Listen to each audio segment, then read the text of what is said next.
So underneath this, I see, I've never pondered on this. This is how much attention I pay on LinkedIn when I should be paying more. You've got a section that says providing services, public speaking, executive coaching, and training.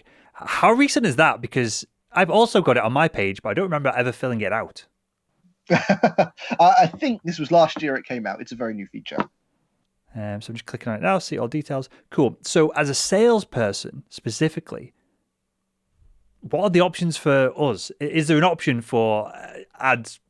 I don't know. I feel like if we do anything other than we say we work in sales in this section, we're kind of bullshitting a little bit if we're turning around and say, adds incredible value to this or this, or does executive coaching to our customers. Is this section relevant for salespeople, or is this more for entrepreneurs and small business owners? I mean, I can't recall the entire list of options that there. If you go through that list and there are services that apply to what it is you do, then absolutely put that in. But it may not be applicable to all salespeople. So don't stress. This isn't something that's going to suddenly increase your inbound leads. I get a few leads from it, but then what I offer is very much apt to that. From a salesperson selling software or medical devices, whatever it may be, then it is probably unlikely there's going to be something relevant that you can put in from the providing services perspective. But don't worry, plenty of other ways within your profile you're going to be able to leverage that. It's a nice little feature, but certainly not one that's going to have a huge impact. Sure. I'm just going through it now. I've typed in sales. It says real estate lead generation, business analytics. So maybe not as relevant for B2B salespeople. On my one, it says, allegedly, I provide training, corporate training, executive coaching, marketing consulting, and business something or other. There you go. I don't offer any of them. They all need to come off. So that's that. Next, Ron, and I feel from how you introduced the section earlier on, this is incredibly important for us. This is our about section. So I'm just going to pull up mine. I'm going to pull up yours, and I'm going to just give it a glance over the difference. And immediately, yours is 5 times longer than mine. Clearly laid out. How can I help you? There's titles here. So what needs to go in this about section? So it is. They're the 3 areas that I would recommend all of the people watching and listening to this: photo, background image, and summary. Those are your key focused areas. Obviously, there's all the other areas that are important, but those are the 3 that sit top of the list. So your about section, your summary section is a huge opportunity. Now, Will, I've seen yours. You've got sort of almost like a couple of paragraphs, sort of a minimal summary, which a lot of people have. Is a lot of landscape, as you can kind of see in mine, and it's an opportunity again to take people on that journey. Who do you help? How do you help them? What do you help them achieve? What problems do you solve? Who else have you helped? And obviously, how can they get in touch with you? As you mentioned, a lot of people don't put their contact details on there, and it's quite tricky to find how to connect with someone, which not many prospects are going to be that desperate to get in touch with you. As much as we'd love to think like that, they're not going to be that desperate. They're going to make all that effort, as much as sad as it sounds. So having something at the bottom of your summary section that says, if you'd like an informal chat about any of the above, here is my email address, my phone number, send me a LinkedIn message, here's a link to my website. All these sort of options gives a lot more people the opportunity, the confidence and ability to get in touch. So take them on that process. Just focus it on them.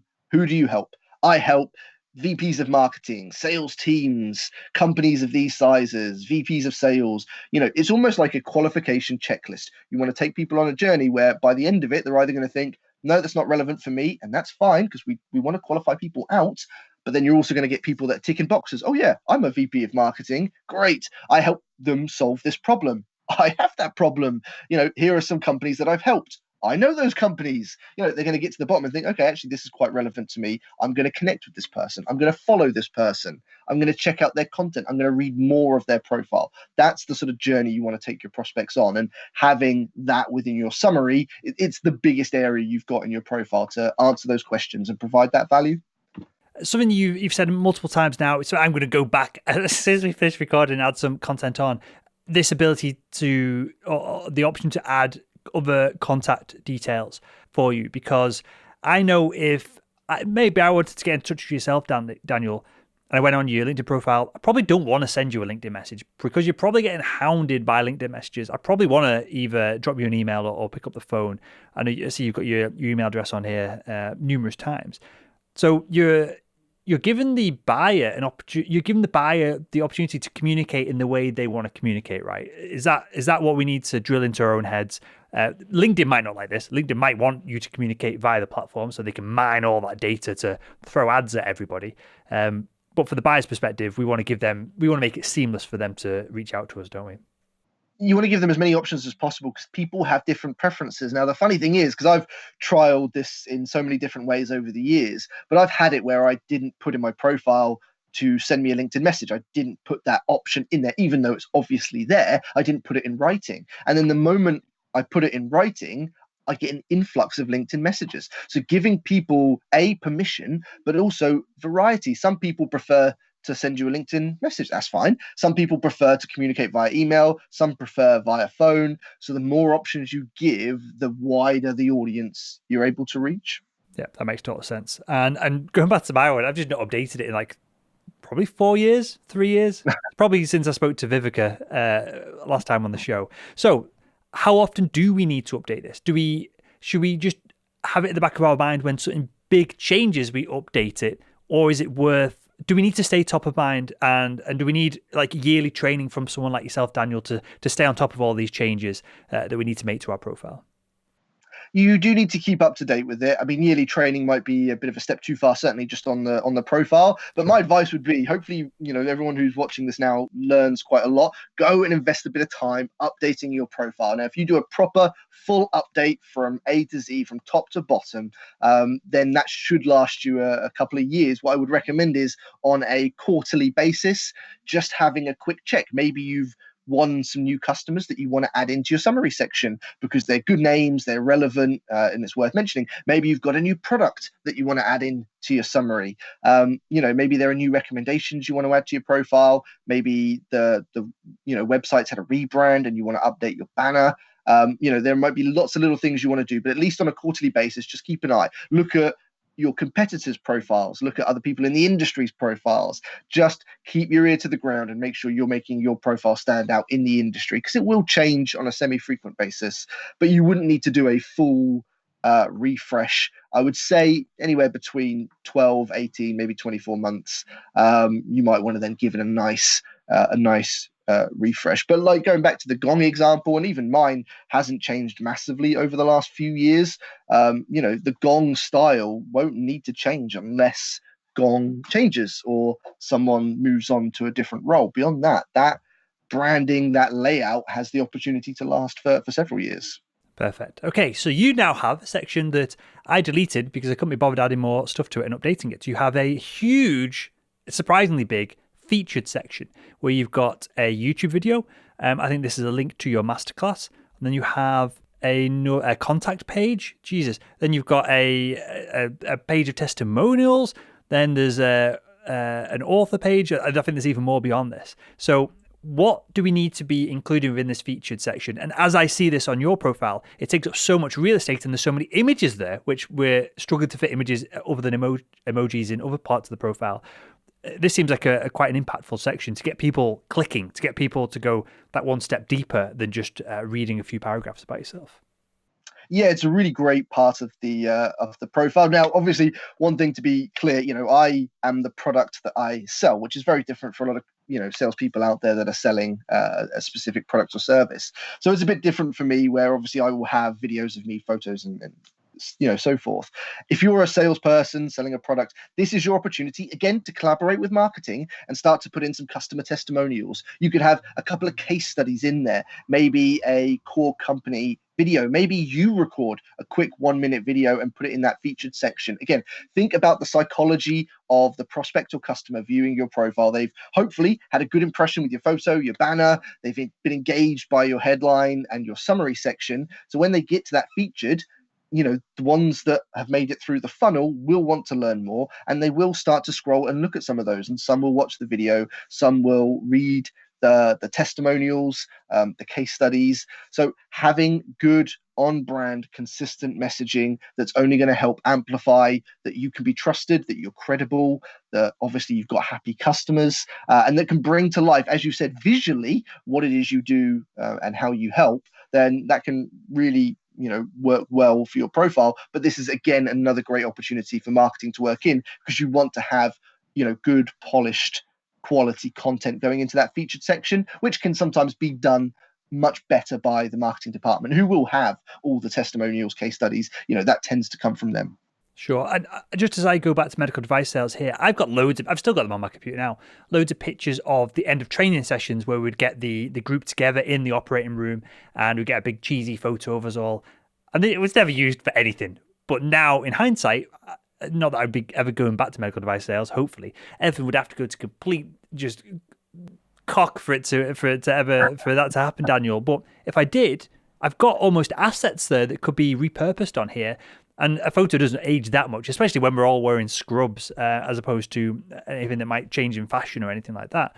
So I could easily throw a bunch of pictures on here. I don't have any videos, but within a few weeks of working again in a medical device job, I'd probably be doing training where I could get some videos, even some testimonials from from good buyers and good customers.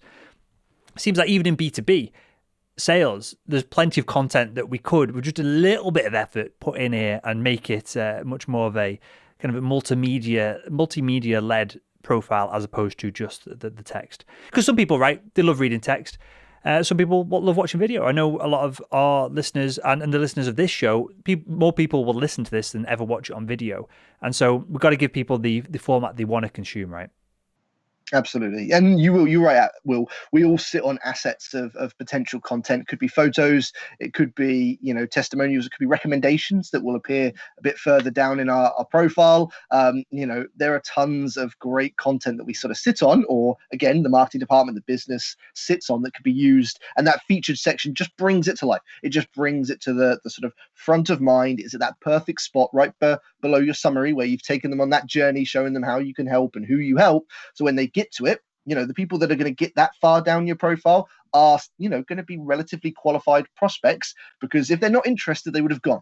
No one's going to waste time reading your profile if they're not interested in you or what it is you can offer. So if they've made it that far, you've got a pretty decent level of qualified potential prospect. So you want to make sure that what sits in your featured section is going to help continue their interest as they then work further down your profile. Sure.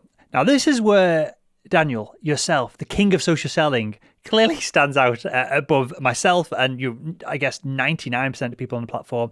We get to the activity section. So not just is there a ton of activity, clearly you invest a lot of time and capital and effort into LinkedIn and building your brand and engaging with people on the platform. We also have the follower number. So as of recording today, Daniel has just under 72,000 followers. What do I have? I don't even know. 8,000. That's actually more than what I thought. 8,300 followers on my one. So how important is this for? Clearly, me and you are both. We both run small, kind of SME organizations that are personality driven. So that number for us is social proof. It demonstrates our ability to get a message out there. There's other things that perhaps we're doing with this that a B2B salesperson might not need to think about, worry about, or obsess over, other than the clout, which is obviously always nice to have. So with that said, is there a number of followers that salespeople should probably race to, just so it looks like they're not just some schmuck who created the profile 10 minutes ago, or are buyers just forgiving of the follower number and perhaps they don't even care about it?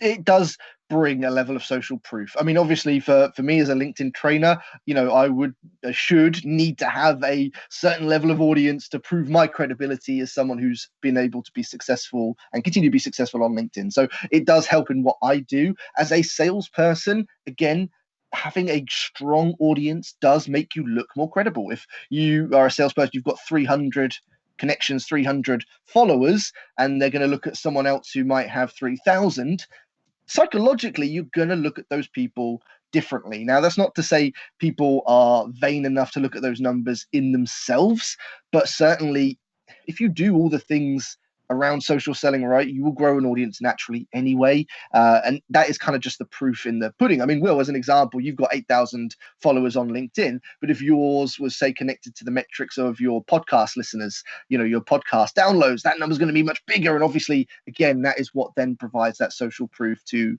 you. So yes, absolutely grow your audience, but do that for the focus of the value and connecting with potential prospects and your industry. Don't do it just for the sake of a number. If you're just chasing a number for vanity's sake, you're not going to you're not going to grow the right audience and it's not going to provide the right value. So what we can cover in another episode is where we dig into growing your network and a valuable network, then that number will increase. But yeah, do it for the right reasons. Cool. Well, I'm jotting network down because I've never even pondered on that myself. Clearly, it's an algorithm, so there's a strategy to going about it. Okay, so and just to double down on this, I'm assuming it's never a good idea to buy LinkedIn followers or buy likes and try and game the algorithm. Just to kibosh that for the moment. So as far as I know, Will, I've never seen any way of buying LinkedIn followers. There may be opportunities out there, none that I know of. I don't think it's possible. I think LinkedIn's a little bit more stricter compared to, I know, like with Instagram and Twitter, it's quite easy to buy followers. I don't think you can on LinkedIn. If you can, if the options are out there, I certainly wouldn't recommend doing it because, again, it's probably not going to be the right audience. And if you do things right, it won't take you long to start growing a decent audience. I see people increase their followings, their networks by hundreds, sometimes even thousands in the space of months. Just do it the right way. Go and give value. Do all the things we'll cover in that episode, and you can grow it organically. I'm 100% organic in my audience, and that's exactly what I'd recommend to others. Perfect. Okay, so there's not much left to cover now. Oh, there's quite a bit left to cover, but we'll. I feel like we can rattle through some of these. These will be more yes, no, as opposed to strategy. Perhaps I might be wrong. So the experience section, I've purposefully not included my previous employers on this profile. If anyone's interested, if you look up I don't know if you even know this, Daniel. My actual name is Raymond William Barron. Will is a nickname. So if you go on LinkedIn and search for Raymond William Barron, you can see all my past employers on there because I've got a LinkedIn profile that I abandoned when I started salesman.org up. So it's not like you can uncover that information, but I wanted a fresh start when I created this profile. And so is the benefit for someone like me and perhaps a salesperson who's changed industries so dramatically that his current customers now wouldn't recognize companies in the past, is there any benefit to having a clean break and not including your entire work history? Or is it easier and just more seamless just to include everything? Like I'm on your profile now, Daniel, and clearly you've got loads of sales manager, area sales manager, regional sales manager, head of sales, director, and so on. Should we just include everything, or is there use cases where it would be useful to have a clean break?